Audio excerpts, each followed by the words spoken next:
হ্যাঁ, বলছি আমি কি সোমনাথ ঘোষালের সঙ্গে কথা বলছি? হ্যাঁ দিদি, সোমনাথ ঘোষালের সঙ্গে কথা বলছেন আপনি? ভালো আচ্ছা। আছেন তো দিদি? হ্যাঁ, ভালো আছি। আপনি কেমন আছেন? হ্যাঁ দিদি, আমি ভালো আছি।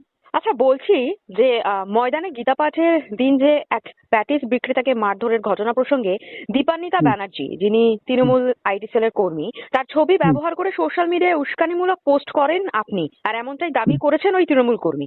পাশাপাশি হুম। আপনার নামে তিনি মানে ওই তৃণমূল কর্মী আপনার নামে এফআইআরও করেন। তো এই বিষয়ে হুম। আপনার কি বক্তব্য একটু বলবেন?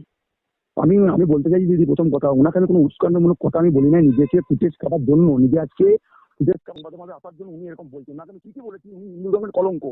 আজকে ওনার বাড়িতে যদি সত্যনারায়ণ পুজো হয়, আমি যদি গিয়ে ওনার বাড়িতে চিকেন প্যাটিস বা অন্য কোনো ব্যক্তি যদি ওনার বাড়িতে গিয়ে চিকেন বিক্রি করেন, সেই পরিপ্রেক্ষিতে উনি কি করবেন? আজকে ওনার কাছে আমি জানতে চাইছি। ওনাকে আমি ওই ওই কথাটাই বলতে চাই যে আপনি হিন্দু ধর্মের কলঙ্ক, হিন্দু ঘরে ব্রাহ্মণ পরিবারে মেয়ে হয়ে ব্যানার্জি টাইটেল আপনার, আপনি কি করে ওনাকে সমর্থন করছেন? আর পাশাপাশি উনি যে আপনার নামে এফআইআর করেছেন এই বিষয়ে কি বলবেন? এফআইআর করেছেন উনি সোশ্যাল মিডিয়ার মাধ্যমে, বলছেন এফআইআর করেছেন। আমার কাছে কোনো এফআইআর কপিও আসে নাই। নিজের মাধ্যমে জানতে পারছি উনি আমার নামে এফআইআর করেছেন। ঠিক আছে, এফআইআর করতেই পারেন, উনি এফআইআর করেছেন। সনাতনীর বিরুদ্ধে যদি আমি, উনি সনাতন ধর্মকে অপমান করেছে, সেইটার জন্য আমি যদি প্রতিবাদ করতে চাই, আমার জন্য যদি এফআইআর করেন, আমার জন্য যদি ফাঁসিও দেয় আমাকে, সেটা আমি হাসি মুখে নিতে রাজি আছি। আপনি কি এরকম ভাবে যে কোনো মানে উইদাউট পারমিশনে আপনি ছবি ব্যবহার করতে পারেন সোশ্যাল মিডিয়ায়? আরে সোশ্যাল মিডিয়া উইথ পারমিশনের জন্য সোশ্যাল মিডিয়া, আমি ওনার পারমিশন ছাড়া সোশ্যাল মিডিয়া ব্যবহার করছি, কিন্তু আমি তো কোনো খারাপ পোস্ট করিনি।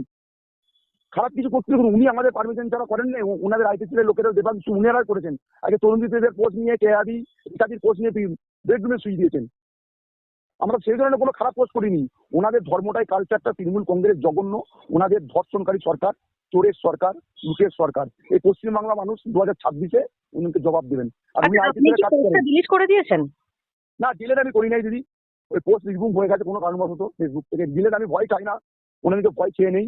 2026-এ চোখে চোখে চোখে চোখ রেখে লড়াই হবে। উনি যেটা করেছেন, উনি আমার নামে থানায় ডায়েরি করেছেন। থানা থেকে আমার কাছে কোনো এক মুহূর্তে কোনো কপি আসার নাই। যদি কপি আসে, থানা যদি আমাকে ডাকে, আমি অবশ্যই যাবো। আমি তারাকেও বলতে চাইবো, উনি হিন্দু ধর্মের মধ্যে হিন্দু ধর্মের নামে বাজে কথা বলেছেন। সেই পরিপ্রেক্ষিতে আমি একটা ব্যানার্জি পরিবারের মেয়ে হয়ে কি ধরনের পোস্ট করি, যেখানে মমতা ব্যানার্জি গীতা পাঠে এসছে এনার্জি, তাদের তো কর্মীরা এরকম হবেই। উনাকে বলে দিচ্ছি, উনার দীপান্বিতা ব্যানার্জি জায়গায় দীপান্বিতা বেগম লিখুক। উনি হিন্দু ধর্মের কলঙ্ক। আবার বললাম, উনি হিন্দু ধর্মের কলঙ্ক। ওনারা হিন্দুদের কোনো গীতা পাঠের অনুষ্ঠানে যাবেন না। মুসলিম সম্প্রদায় কোনো প্রোগ্রামে নামাজ পড়তে হলো না, ওনারা আগে ছুটে যায় শুধুমাত্র ভোট ব্যাংকের জন্য। নমস্কার দিদি।